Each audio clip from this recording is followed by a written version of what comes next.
of work? Well, Tony Gubber was there to find out. To excavate clay from what is now the pitch at Vale Park, and a crowd of 20,000 plus have turned out to see if Tottenham can survive a sticky cup tie. Tottenham's reaction to the state of the pitch has been to leave out Osvaldo Ardiles and bring in 19-year-old Neil Ruddock wearing number 4 for his first game since he broke a bone in his foot back in November. Port Vale may be struggling at the relegation end of Division 3, but over half the team have experience of First Division football. Notably number 5 Bob Hazel, who actually played against Tottenham in the FA Cup final of 1982 for Queen's Park Rangers. David Scott of Burnley, the referee.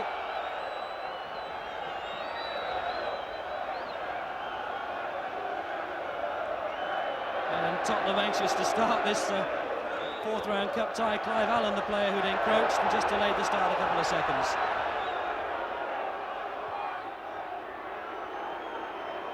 Well, Tottenham, the beaten cup finalists from last season. This, realistically, the only trophy that they have left to play for. The ball pumped forward there by Fennick for Moran to chase. And Mark Grew gets his first touch of the ball. And that kick has hardly carried to the halfway line in the fierce wind that's blowing down the field into Mark Grew's face. And Tottenham have to defend in the first minute. It's just Kevin Steggles to pump it forward. Earl missed it, and he gets a second go. Well, there was no offside. Tottenham signal for it, and some anxious looks towards the linesman. 8 there, Robbie Earl. Very versatile player.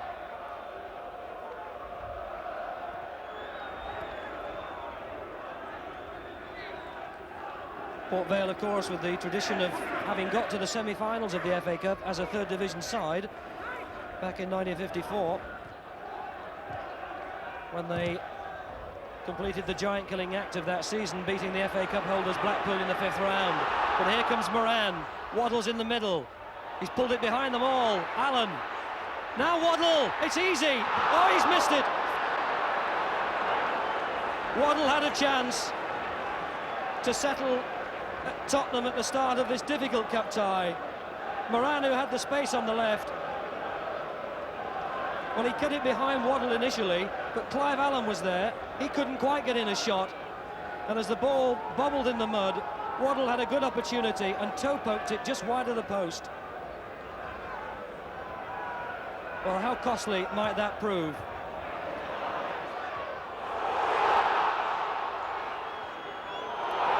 A poor back pass. Neil Ruddock, I think he's rather fortunate he didn't beat the goalkeeper and score. Tottenham showing 1 or 2 signs of nerves in these opening few minutes, and especially after Waddle's miss at the other end. That was Sprosen. Now Paul Moran, he's taken a good look around and decided he can keep possession and make progress to the halfway line. Now faced by Steggles. Waddle, again oceans of space for the Tottenham players, and this time Paul Allen had come forward into the offside position. Well, 2 incidents there that maybe really illustrated the players' uncertainty with the conditions and the state of the pitch. First of all, Waddle's miss that could have put Tottenham ahead, and then Ruddock's back pass.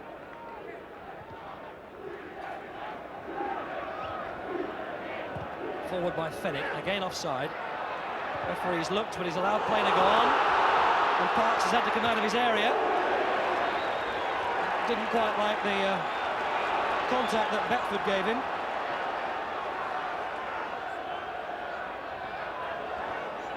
Steggles. And this time it's easy for Tony Parks.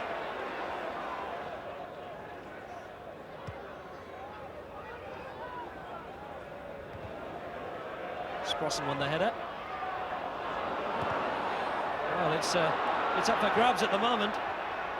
Now Earl. Little flick forward, Ruddock's there, and Beckford was strong. Oh! Well, it's another corner, and again Ruddock was the player. Well, was he trying to put it back to his keeper? Well, he came closer to scoring that time than he did the first. This is coming all the way to Steggles. Yes, deflection. It'll be another corner if that goes. Yes. Michael Cole's shot off the feet of a Tottenham defender. And it's going to be a long 90 minutes for Tottenham. Cole and Beckford both around the near post. Oh, and that's a poor corner. Oh, Gary Ford played in the York City third division side that beat Arsenal in the Cup a couple of seasons ago and then drew with Liverpool.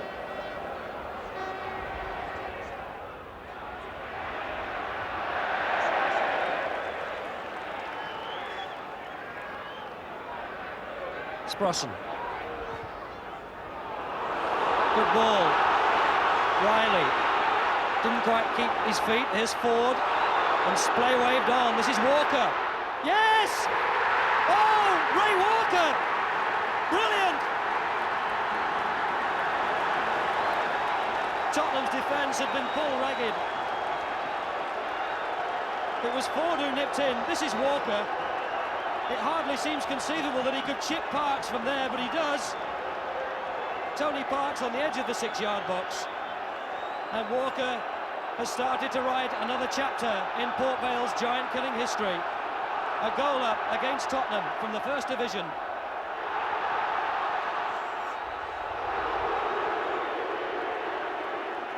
And Terry Fenwick concedes the free kick, and it will be understandable if Tottenham's nerves begin to show.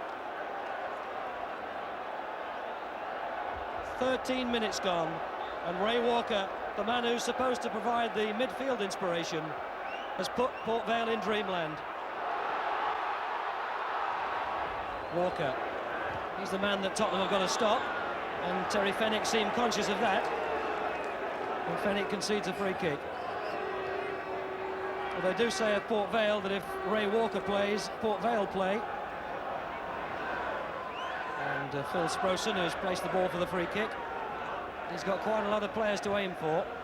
Instead chooses Kevin Steggles. Now forward. Waddle for Tottenham. Pushes off the challenge of Riley. Cut out by Hazel, and he needed to as well. And up and under from Bob Hazel. Fairclough's header. Well, it's not pretty to watch, but from Port Vale's point of view, it's effective. And now Walker in turn concedes a free kick. Waddle isn't too impressed. Followed by Fairclough. This is Ruddock. Tottenham have got 4 in the box. Fenwick. Now Ruddock. Moran, little flick. Well, Paul Moran's really developing in Tottenham's first team this season, isn't he? Terry Venable said before the game that he wasn't too impressed with the conditions, which is why they'd left out Osvaldo Ardiles. And he's certainly got a lot to think about at the moment.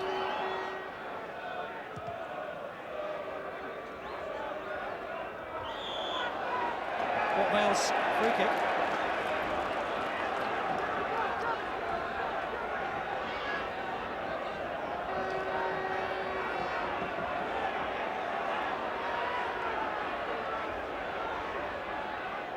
Walker to take it. And it's dropped for Beckford. Yes, Sprosson! It's 2-0! Oh, again, Tottenham were all over the place. They just didn't know how to cope. Walker's free kick. It was mayhem in the penalty area for 10 seconds, and it fell invitingly for Phil Sprosson. Well, it was Sprosson who jumped as well with the keeper. Beckford might have put it away. Attempted clearance and up into the top corner. It's 2-0. 25 minutes gone, and Tottenham are beginning to regret they ever heard of Port Vale. Well, Tony Parks having an extended run of 18 games after the injury to Ray Clements, but won't be too happy with that one. and neither will the management. And already Alan Harris is looking at his watch. Offside.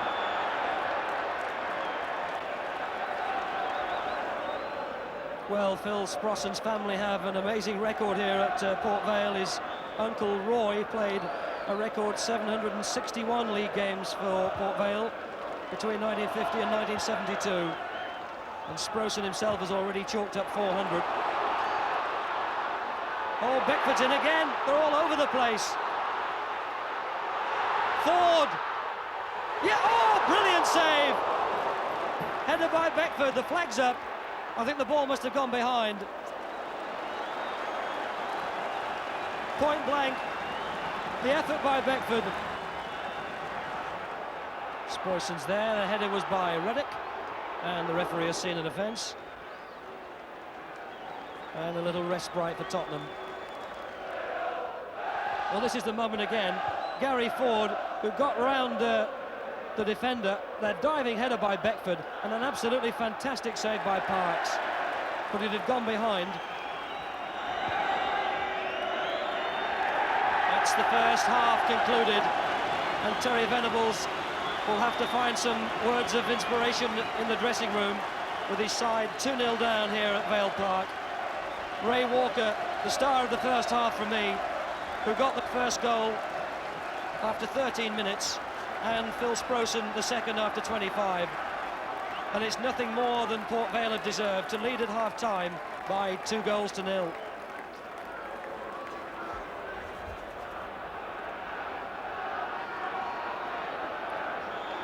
Last year's beaten cup finalists start the second half.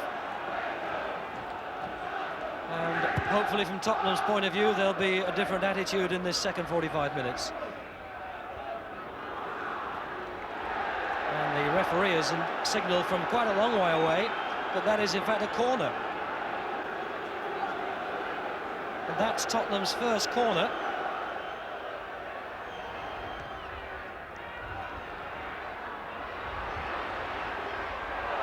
Oh, and it's fallen for Ruddock.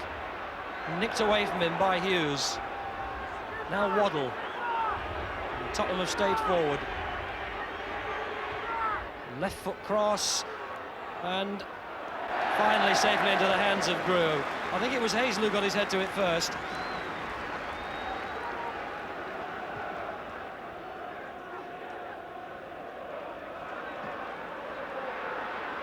Walker.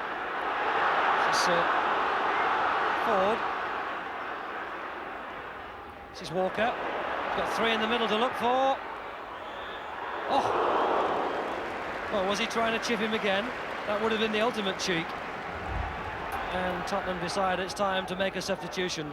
And they're pulling off the fullback, Chris Hughton, and sending on number 14, David Howells, who's immediately gone into a forward position with instructions about how Tottenham should reorganise. And it looks like Gary Mabbutt's gone back to right back. Fennick, faced by Robbie Earle. Out wide to Mabbutt. Paul Allen. Still hasn't got the better of the fullback.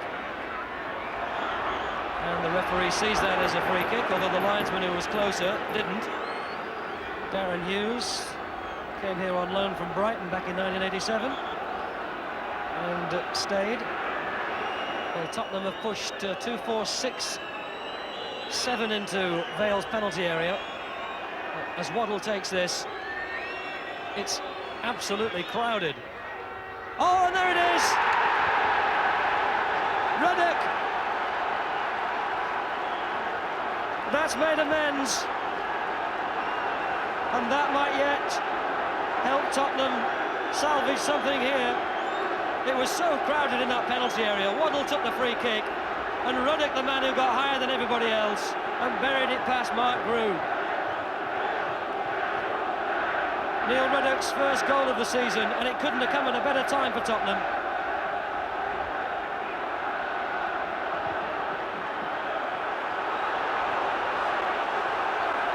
Minutes gone in the second half then, and Tottenham have a lifeline. Well, still plenty for Alan Harris and Terry Venables to reflect on. Paul Allen.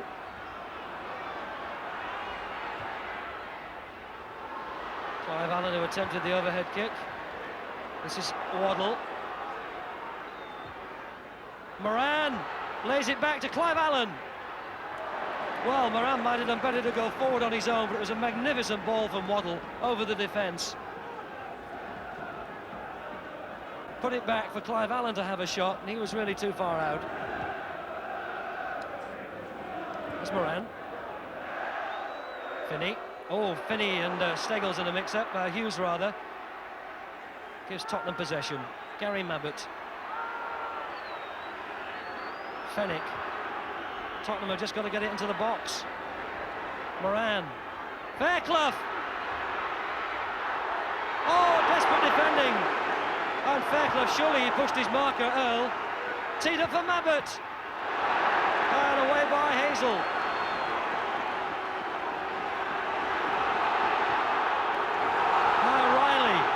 What a stirring finish this is, pursued by Ruddock, and he's going to outrun him.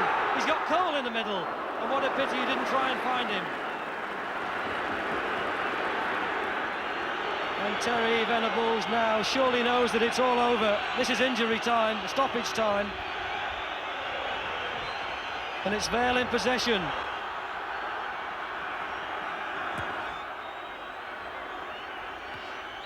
And Walker wants it as ever. That'll do, he thinks. As far downfield as possible, gives Tottenham a throw.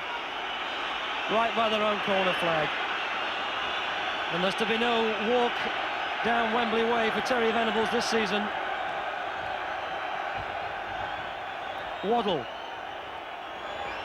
Oh, pass back was intercepted by Riley. Wild shot by Walker. And we've played over a minute of extra time.